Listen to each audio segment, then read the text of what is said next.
I'm interested in this because to combat this stigma, you actually started dropping the word disorder from PTSD and you started calling it an injury. This train of thought was not actually immediately picked up by the medical industry, the civilian medical industry. They continue to call it a disorder. But you said, quote, "You don't want to be labeled with having a disorder. We consider it honorable for people to get help with the visible wounds of war. Why wouldn't we consider it honorable to get help with the invisible wounds of war?" I think that's a profound statement. You said so much there that I want to unpack. First, this word stigma is absolutely critical. You say we had never been faced with these problems before. We'd always been faced with these problems before. And if you look back into Greek mythology, you can see instances where people talked about post-traumatic stress and traumatic brain injury without really calling it that. But these were problems that came with war. We swept these things underneath the carpet, and the reason why we did is because of the stigma associated with them. And if there's anything that Jim Amos and I were able to do, it was to make it okay to talk about traumatic brain injury and post-traumatic stress. The thing that gave me the ability to do that was a great doctor at UCLA named David Hovda. And he brought to me a single slide. And this slide proved pivotal with me telling a story to units before they deployed. And it showed 3 brains. The 3 brains all were pictures of brains that were taken using something called positron emission tomography.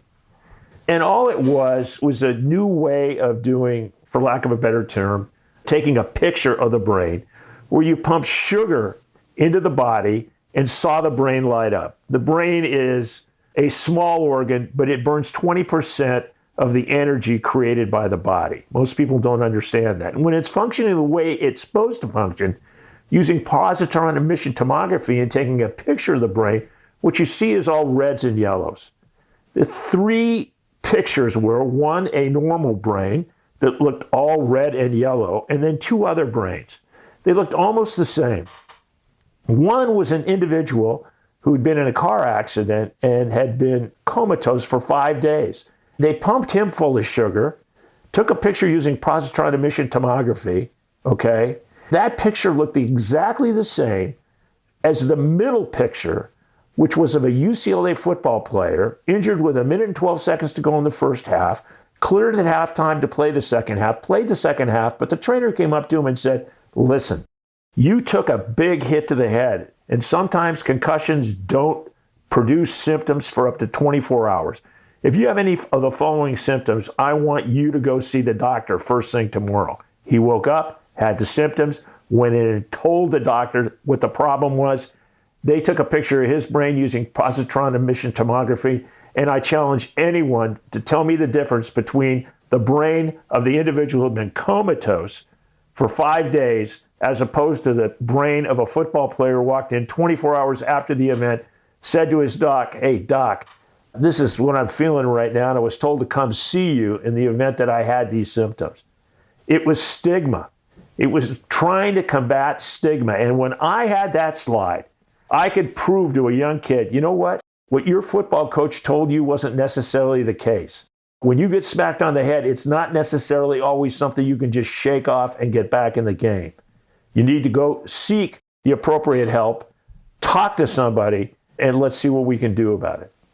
Well, yeah, because these injuries affect, it's not just service members. I mean, we spoke on a previous episode with the NFL wide receiver, Austin Collie. And Austin Collie was the poster child actually in the NFL for traumatic brain injury and potentially the onset of CTE, which comes later. But he had a series of devastating hits. And this was a phenomenal athlete who had been knocked out, spent a couple of games on the sidelines, came back in, played like 2 plays, got knocked out again. And then this happened multiple times. And someone who was in the Hall of Fame at BYU, recruited to play for the Colts, then went to the Patriots, now had a career that ended up only being a couple of years because of the hits that he took.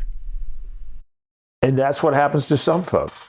what David Hovda taught me is you could take a young lady who wears 120 pounds and put her next to an NFL offensive lineman who comes in at 300, hit him with the same force to the head, and where the lineman, because of his genetic makeup and the way his brain processed that hit, is out for the count, whereas the young lady at 120 pounds who had that same hit is perfectly fine.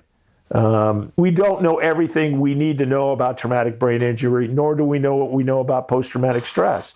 But you tell the story about me dropping the D. That was because of a family member.